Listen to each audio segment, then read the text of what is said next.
Good morning, good afternoon, good evening from wherever you're watching us from. You're right on time for this episode where we get the privilege of hosting the Cabinet Secretary for Tourism, Rebecca Miano. Thank you so much for joining us today. Thank you so much. 2024 has been quite eventful. What has been happening in your sector especially, because any particular changes in the industry impacts your sector? How has it been? Thank you very much, Linda. Indeed, this has been a rock and roll year, ups, downs, challenges, successes, but overall we thank God that we are towards the end of the year. The tourism sector has been pivotal. It's a critical sector to this economy, and it has resiliently contributed to the economy through job creation, earning the foreign currency through the payments by tourism, and also economic empowerment because of the value chain.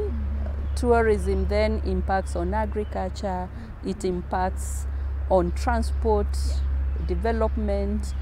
Every other sector then is anchored, or tourism depends on the other sector. And so it has been a worthy player despite the challenges and difficulties. Tourism has remained resilient. It has shown an upsurge on the number of visitors, the contribution to the economy. And how was the numbers, since you've talked about the numbers, and we are in the festive season? The year 2023, we closed at 2 million visitors. The target for 2024 was 2.4 million visitors. The projections so far, even as we approach the festive season, shows that we will meet our target. And that is some very good news. So we have seen the upsurge on the numbers and also the contribution to the economy. Almost 400 billion injected to the economy. That's a very strong player in this economy. The tourism sector being one of the biggest players in contribution of the GDP, lately we've seen different airlines selecting Kenya as one of their destinations. Just the other day, Etihad launched their 8th destination as Kenya. We saw Air Asia as well. You know, with tourism, open skies and more access is what we need to increase our numbers. Every traveler wants to have access to their destination. And therefore, the more airlines we have flying in, the better to encourage and make it more convenient for people to travel. I was so glad, it was heartwarming the day I went to the airport to receive Air Asia that flies from Kuala Lumpur in Malaysia to Nairobi. And it is the first Air Asia flight into the African continent. It will serve the Asia Pacific region. And in that particular flight, we had travelers from Japan, from China, from India, from Singapore, Philippines, as far as Australia. We also have received, there are a lot of applications, and the Ministry of Transport is looking at the people who, the airlines that would like to land in Kenya. So that is really good for us. And we do hope, at least from a tourism ministry perspective, the more access, the more flights we get into to Nairobi, the better. And perhaps we can still stick with investment because of the industry players that we are seeing them coming into the country. What are those strategies so far put in place to ensure that now this is one of the most attractive sectors? Yes, with our target to welcome 5 million tourists annually from 2027, it is then incumbent upon our country to ensure that we have the correct infrastructure to accommodate the growing number of visitors. This then presents investment opportunities in tourism facilities, that is hotels for accommodation, recreational facilities, even tourist products, the eco-lodges. As a country, under His Excellency, we have seen a focus on improvement of infrastructure, like the road network. We need to improve on our airport. So there are quite a lot of opportunities for investments just in this tourism sector. And how is the performance so far because there is a body for marketing Magical Kenya, and there is also, just the other day you're talking about the investment put on the tourism fund. A lot has been happening in this sector. Perhaps you can briefly tell us about that. So we have the Kenya Tourism Board that manages the brand Kenya. So the brand Kenya is a product of Kenya Tourism Board, and their mandate is to promote tourism in this country. They are the custodian of the menu and inventory of all our tourism products. They have a duty to brand Kenya and market it across the world. So they have all these activities towards that. And I'll tell you, brand Kenya is one of the most accepted brands. And it is true, it's not just a word, it's not just a cliche. If you look at Kenya all the way from the north to the coast, and everything that we have, the hidden gems, the things that are so unique, Kenya is indeed magical.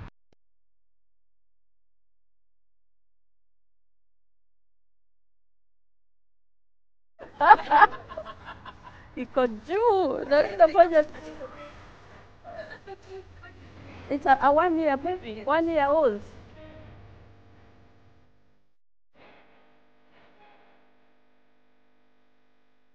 How old is Dubai? Dubai is 23 years old, a southern white rhino.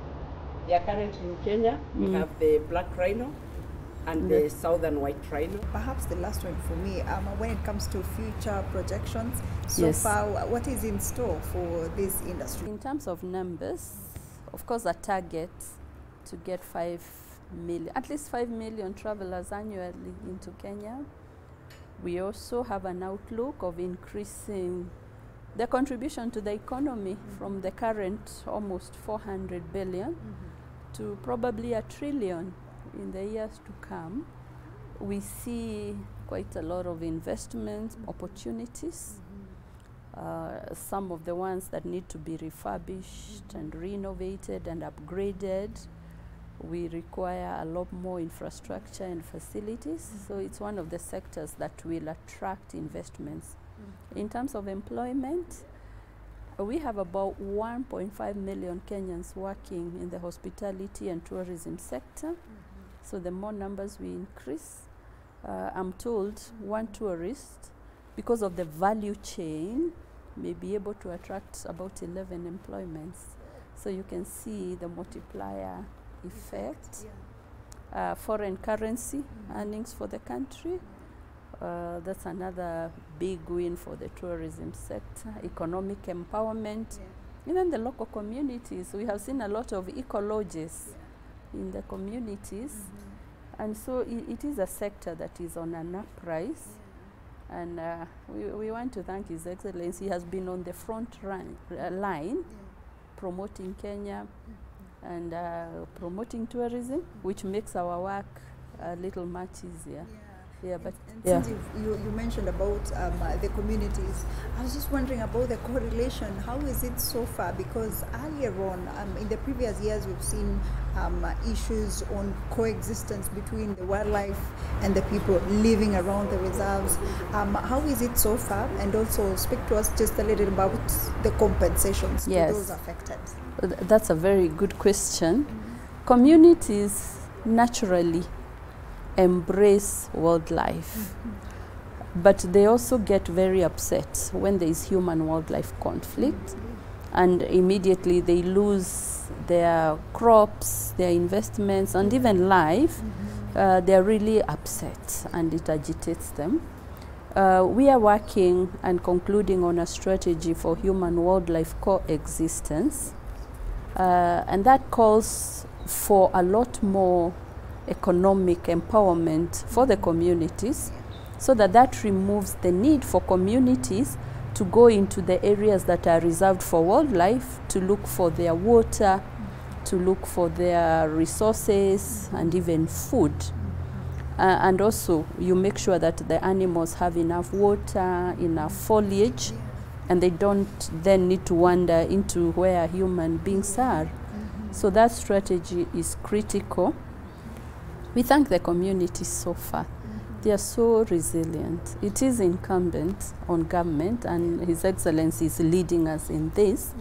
First, he has given us clear instructions that communities must be at the center of what we do, the conservation efforts and all that. But we are also coming up with innovative ways of resource mobilization so that we can put some of the barriers that will reduce human-wildlife conflict, like fences. We are doing a few in Savo West and other parks and reserves, so that will also help. In terms of compensation, there has been a backlog, and we know people waiting for compensation have not been happy. But earlier this year, His Excellency launched or relaunched the compensation process. Over the last 2 years, 1.8 billion has been paid out in terms of compensation. Our target is to clear the backlog, and then going forward, we should be on time and current in compensation. We are embracing technology. We have an online portal where the claims are reported. So when the county wildlife compensation committees verify the claims, they are then electronically, or they are digitized, and that promotes efficiency, speed, and removes fraud. So it's a very interesting space. The wildlife economy, which was in the government's manifesto, we will focus on that, because where communities see the benefit of having wildlife, and then they are more embracive. And working together with KWS, we have seen the uptake from the communities. Lastly, just 2 weeks ago, we had a pass-out parade for over 1,000 rangers, which then fills the resource shortage gap. So we'll have more people, more equipment to deal with the human-wildlife conflict with more speed, with more efficiency. Yeah, and even in partnership with counties. This tourism and wildlife is a partnership. We work closely with the private sector, with the counties, conservationists, the donor community. Yeah. Thank you so much. Thank you. Thank you very much. Asante.